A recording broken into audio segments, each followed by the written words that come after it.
qui c'est un jeune avocat qui n'a pas encore l'expérience des rouages de l'État. Du tout. musuko am ñun tribunal lañ ko xamé won et tout.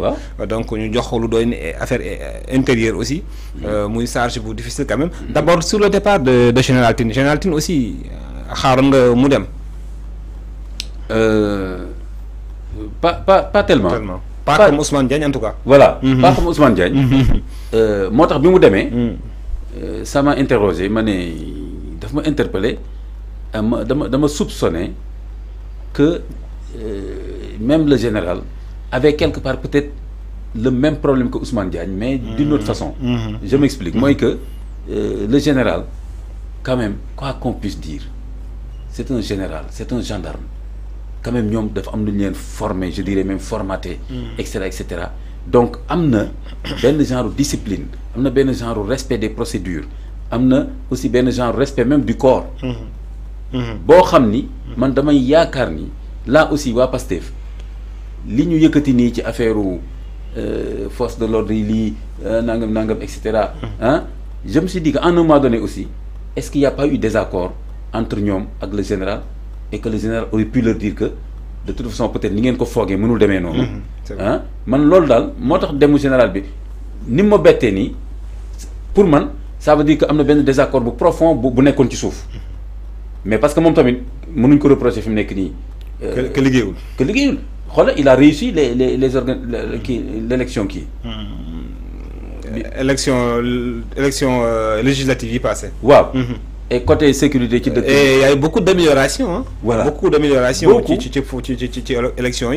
Sur le plan sécurité également, peut-être que il y a des défis toujours qui sont là. En tout cas, il n'a pas fait moins que les autres. Etc.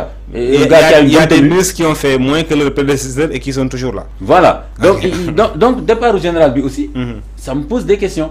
Donc je me suis dit, j'ai l'impression que il faut sortir un militant de Pastef.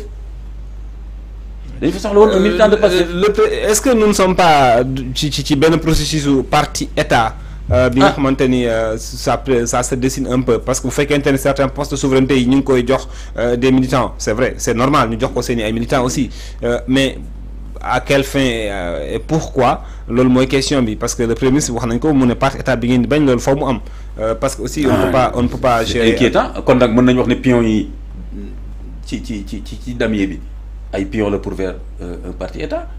Maintenant, on va voir si les Sénégalais vont accepter ça. Maintenant, le général Néna fait son place à sous-région bi mel ci problème instabilité. Et ils avaient besoin de cette tête-là, hein? Ces hommes, ces grands hommes-là qui sont cultivés et qui ont de l'expérience aussi. Amna ñu bari ñu contre Pastef ak qui sont inquiets etc. qui n'ont rien sur le plan contre ñu Pastef pour contre Pastef etc. Mais ils ont des réserves sur parce qu'ils sont jeunes, ils n'ont pas d'expérience, ce qui est normal, ce qui est le droit aussi, mais qui étaient rassurés par certaines personnes dans le gouvernement, comme par exemple Général B, comme Humanon, voilà. Donc ils sont inquiets en se disant attention, nous gagnons quelques personnalités au moins, hein, voilà. Et c'est ce qu'on est en train de voir. T'as dit, qui nous texte justice, qui nous dit Bamba, qui est avocat, hein, qui a déclaré je suis militant, nangam, légui, nga jox ko sécurité te amu ci aussi ben jaar-jaar jëlee fa koo xam ni xam na dossier bi etc. Donc c'est assez inquiétant donc on ne peut pas préjuger comme ça de qu'est-ce qu'ils vont faire, mais en tout cas ça ne semble pas donner des signes. Et sur Bamba, M. Bamba Cissé, quand même c'est un brillant avocat.